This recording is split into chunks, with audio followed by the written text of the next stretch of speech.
네, 오늘 성경 말씀은 사도행전 20장 13절에서 21절까지 말씀입니다.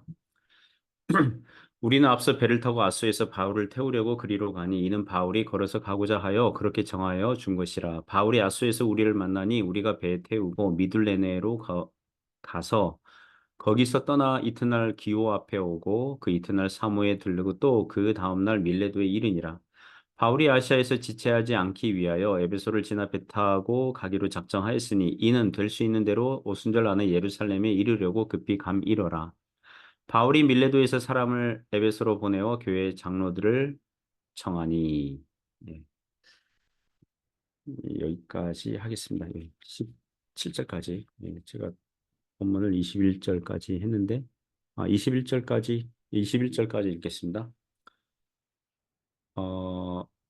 오메 그들에게 말하되 아시아에 들어온 첫날부터 지금까지 내가 항상 여러분 가운데서 어떻게 행하였는지 여러분도 아는 바니 곧 모든 겸손과 눈물이며 유대인의 관계로 말미암아 당한 시험을 참고 주를 섬긴 것과 유익한 것은 무엇이든지 공중 앞에서나 각 집에서나 거리낌이 없이 여러분에게 전하여 가르치고 유대인과 헬라인들에게 하나님께 대한 회개와 우리 주 예수 그리스도께 대한 믿음을 증언한 것이라.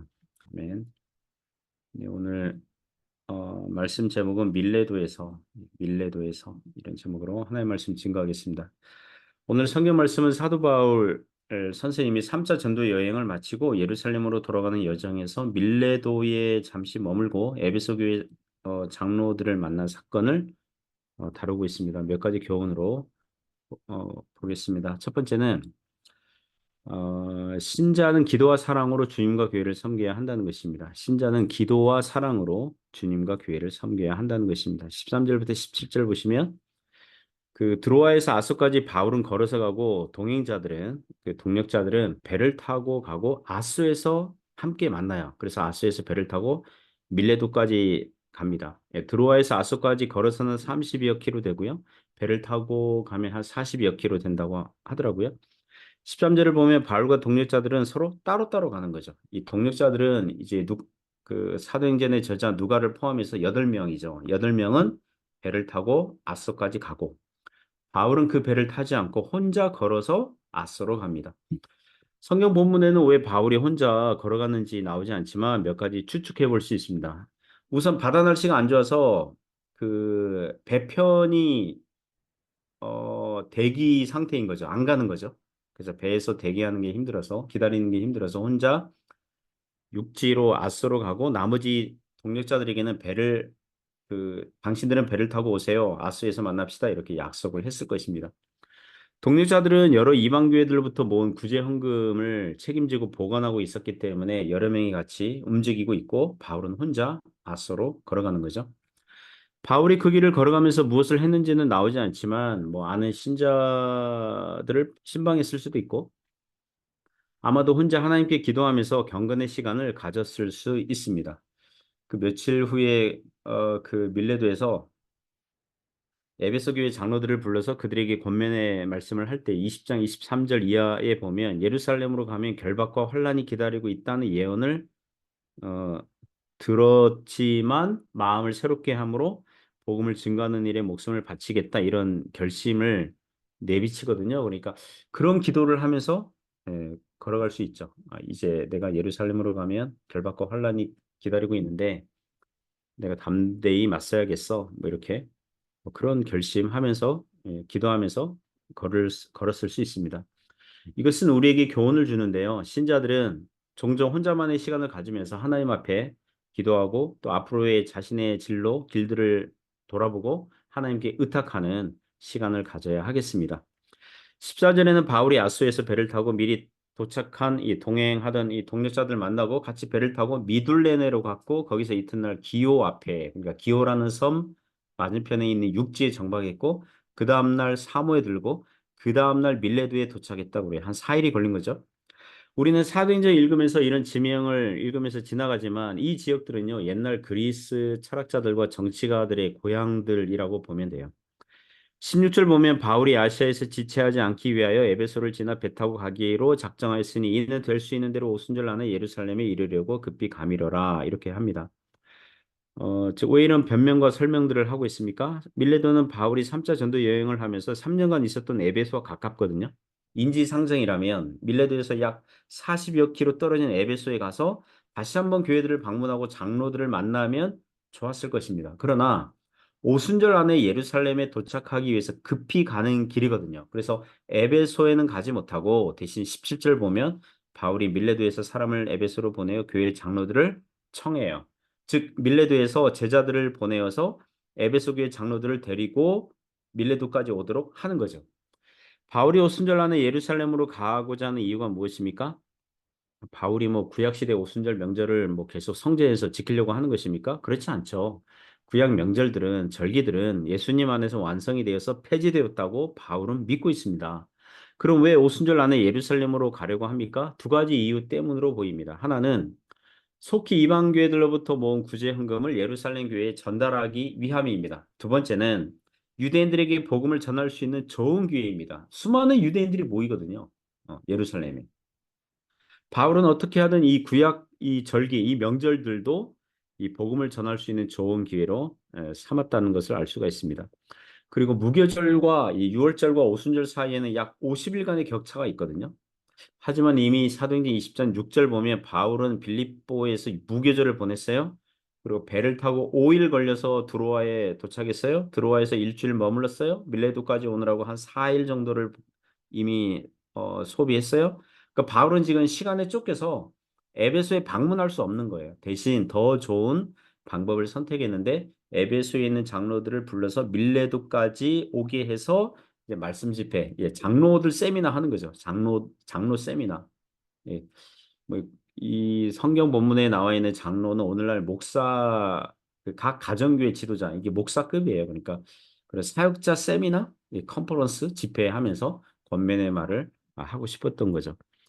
그리고 아마도 바울은 이 그 아시아 출신의 그 제자 두 명 정도 이제 아시아 출신이 있는데 그들을 이제 에베소로 보냈을 것이고 이제 그들이 가는데 하루 또 장로들을 데리고 오는데 하루 또 걸렸을 거고 바울은 밀레도에서 장로들을 만나서 권면의 말을 이제 18절 이하에 이제 하게 되는 것입니다.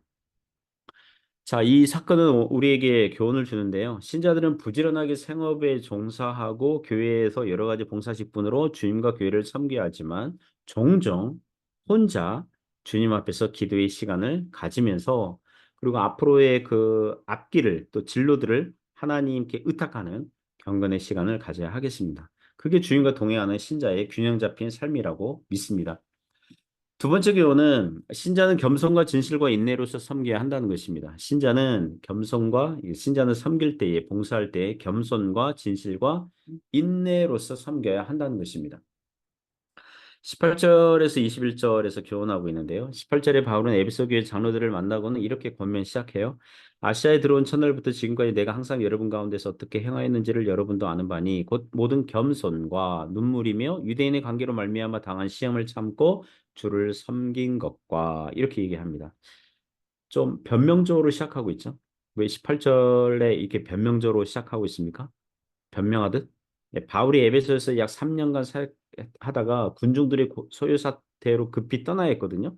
그 에베소 교회 안에서 활동하는 거짓 교사들이 바울은 위선자이고 자기 이익만 추구하는 자라는 비방이 있었을 것으로 간접적으로 유추할 수 있죠. 그래서 사도 바울은 자신이 사도로서 진실되고 겸손한 자라고 어필하고 있어요. 모든 겸손과 눈물이며 유대인의 관계로 인한 시험을 참고 주를 섬겼습니다. 자, 이런 내용들은 인간적인 의미로, 어이구, 저기 바울은 자기 입으로 자기가 겸손하다 그러네? 이건 너무 좀 오버하는 거 아닌가? 뭐 이렇게 생각할 수 있는데, 인간적인 의미로, 인간적인 뜻으로, 저 바울은 자기 홍보, 자기 자랑, 자기 과시하는 게 아니거든요. 진실되이 일했다는 걸 강조하고 있어요. 고린도전서 2장 3절 보시면 바울이 고린도에서 일할 때 약하고 두려워하고 심히 떨었다고 그랬어요. 에베소에서도 마찬가지예요. 바울은 약했고 두려워했고 심히 떨었다고 말을 하는 셈입니다. 우리에게 적용하면 주님을 섬길 때 겸손해야 되겠죠. 그죠? 그리고 눈물과 그랬어요. 눈물, 진실의 표시잖아요. 눈물, 진실되게. 그리고 시험을 참고 이기고. 시험은 어렵지만 얼마든지 극복하고 이겨낼 수 있는 거죠. 그리고 20절 보면 유익한 것은 무엇이든지 공중 앞에서나 각 집에서 거리낌 없이 여러분에게 전하여 가르쳤다 그럽니다. 여기서 유익한 것은 성경과 구원에 속한 영적인 유익한 은혜들과 교훈들입니다. 그것을 공중 설교 시간에도 가르쳤고 각 집에서도 아마도 아골라 브리스길라 그 가정 교회 가정집에서도 거리낌 없이 가르쳤을 것입니다. 그래서 교회는 공적인 주일 예배, 수요 예배, 이제 공적인 그런 예배도 하지만 목회자와 교인들이 소그룹으로 성경 공부 시간을 통해서 만나서 가르친다면 서로 주거니 받거니 가르친다면 훨씬 유익합니다. 예배 도중에 설교 시간에 궁금한 것을 신자들이 손들고 목사님에게 질문할 수 없거든요. 설교 도중에. 그러면 그거는 예배 방해하는 거예요. 예배 시간은 일방적으로 들어야 돼요. 그 예배의 성격이 있거든요. 우리는 하나님의 말씀을 들어야 되는 그런 위치, 그런 자리입니다. 그게 예배의 어떤 성격이 있거든요. 그리고 예배 끝나고 질문할 수 있는데 사실 주일 예배 끝나면 바빠요. 피차간에 바빠요. 피차간에 바쁩니다. 목사도 교인들도 주일에 봉사하느라고 피차간에 바쁘고. 그래서 소그룹으로 모이는 목장 모임이나 성경 공부 시간에는 얼마든지 궁금한 것이 있으면 물어볼 수 있고 또 그 어떤 질문이라도 목회자가 교인에게 면박 주지 않고 그걸 질문이라고 하고 있습니까? 뭐 신앙생활 오래 했는데 왜 이따위 질문합니까? 이렇게 면박 주지 말고 자유롭게 질문하고 답변하는 시간을 갖는다면 성도들이 많은 유익을 얻을 것입니다. 그리고 목사도 성경을 가르치려면 개인 공부 부지런히 해야 되니까 둘 다 유익하다고 하겠습니다. 바울이 가르친 내용은 21절에 유대인과 헬라인들에게 하나님께 대한 회개와 우리 주 예수 그리스도에 대한 믿음을 증언한 것이라고 합니다. 바울이 가르친 내용을 두 개의 단어로 요약하자면 회개와 믿음이에요. 회개와 믿음. 회개가 무엇입니까? 죄인으로서 살고 있는데 죄인으로서의 삶의 목표와 방향이 있는데 그걸 바꾸고 하나님께 돌아와서 하나님 말씀대로 살아가는 것. 그걸 회개라고 하죠. 믿음은 무엇입니까? 우리 주 예수 그리스도를 믿고 구원받고 구원의 삶을 믿음으로 사는 것. 그 전체 믿음의 삶, 또 믿음이라고 하는 거죠. 이 둘은 동전양면이라고 하겠습니다.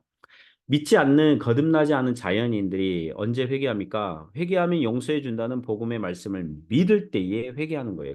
그래서 굳이 회개와 믿음 중에서 어느 것이 영적인 순서가 어느 것이 먼저입니까? 라고 한다면 믿음이 먼저라고 하겠습니다.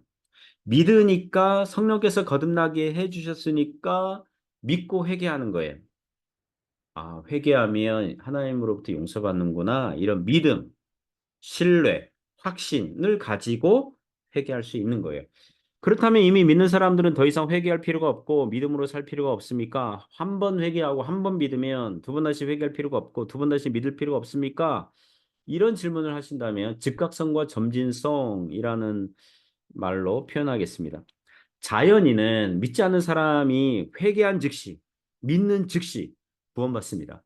그리고 구원받은 신자의 삶은 이 땅에서 점진적으로 성장하고 자라고 죽을 때까지 거룩하게 살려고 하기 때문에 그 도중에 그 과정에서 당연하게 회개가 반복이 되고 믿음도 강하게 되었다가 약하게 되었다가 자랐다가 뒤로 물러갔다가 다시 앞으로 나아갔다가 이렇게 반복하지만 결국에는 모든 것이 합력하여 선을 이루시는 예, 흠도 없고 점도 없고 거룩하게 만드시는 주님의 그런 솜씨가 드러나게 되어 있습니다. 그러므로 구원파와 같은 이단에서 가르치기를 회개하고 믿은 신자는 더 이상 회개할 필요가 없다 이렇게 가르치는 건 거짓 교훈이에요. 우리는 무엇입니까? 늘 회개하는 거죠.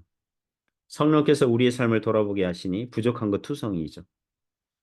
그리고 우리의 힘과 노력과 세상의 재물과 물건이 아니라 여전히 믿음으로 살아야 한다는 것을 깨닫게 되는 것입니다. 그래서 여전히 우리는 회개와 믿음으로 사는 것입니다. 사랑하는 성도 여러분, 오늘 하루도 기도하며 사랑하며 회개하며 믿음으로 살아가시기를 주님의 이름으로 축복합니다. 기도하겠습니다.